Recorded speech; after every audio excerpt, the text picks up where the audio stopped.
I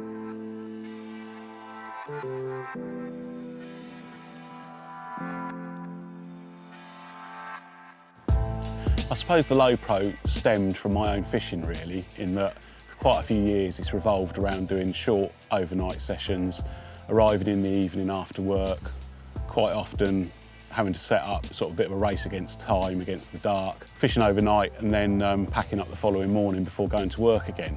I've always really used lightweight BROLLY style shelters. I used to use an Aqua 50 a lot, and then an old Evo, quick to set up, lightweight, packed down nice and small, go in a quiver, that sort of thing. That's kind of the shelter I preferred and what influenced to a great degree the Lo Pro. I like a shelter that you can just basically throw up. The Lo Pro on its own weighs 3.4 kilos with a traditional sort of umbrella slider mechanism.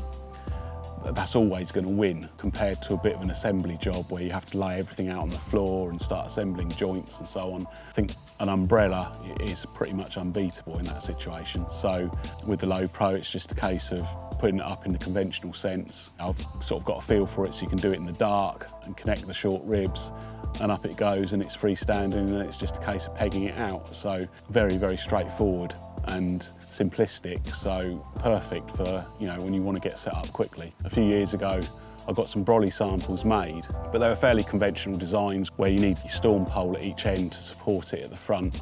We were looking at them in the warehouse at work. A work colleague was sort of holding it up at the front because obviously it was concrete floor, so it wasn't supported or anything. I was stood at the back of the BROLLY, and I think he sort of let go of it and it fell forward onto the front ribs.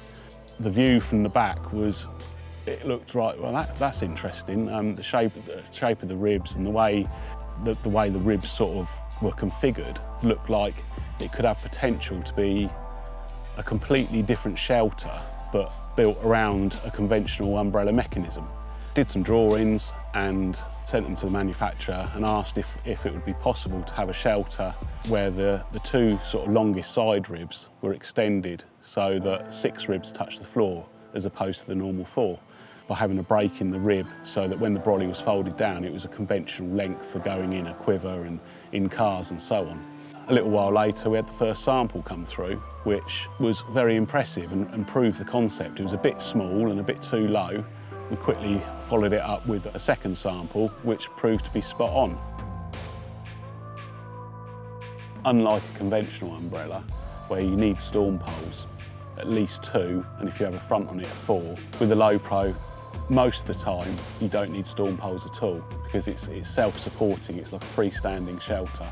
So 6 out of the 8 ribs are touching the ground. And once it's pegged down, it's very stable, even without storm poles. I've fished in some pretty horrendous conditions with it, and I'm still yet to use it with storm poles. Either I've been very lucky or it sort of stood the test. Where the ribs are extended at the front, gives you this sort of angled panel, which gives you greater coverage. So when you're sat under the BROLLY, you can have kit in front of the bed chair, and your kit is still going to be protected.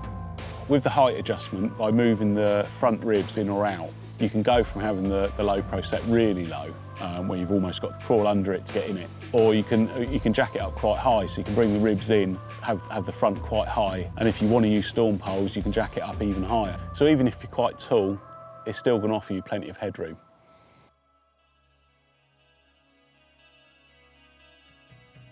The Hideout has been developed because pretty much as soon as we launched the Lo Pro, we were getting asked for a full system. Now it made sense to make the full system shelter, which will generally get used for longer sessions and so on. It made sense to make it a bit larger than the Lo Pro. So it's built on a larger frame, it's more like a 60-inch frame, wider at the back than the Lo Pro, and it sits higher. So in its optimum position, it's quite a bit higher than the Lo Pro, so giving you a lot more headroom.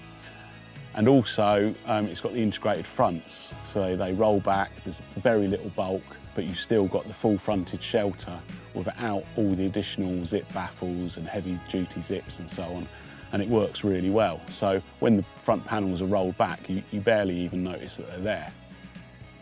The Hideout also comes with a detachable door.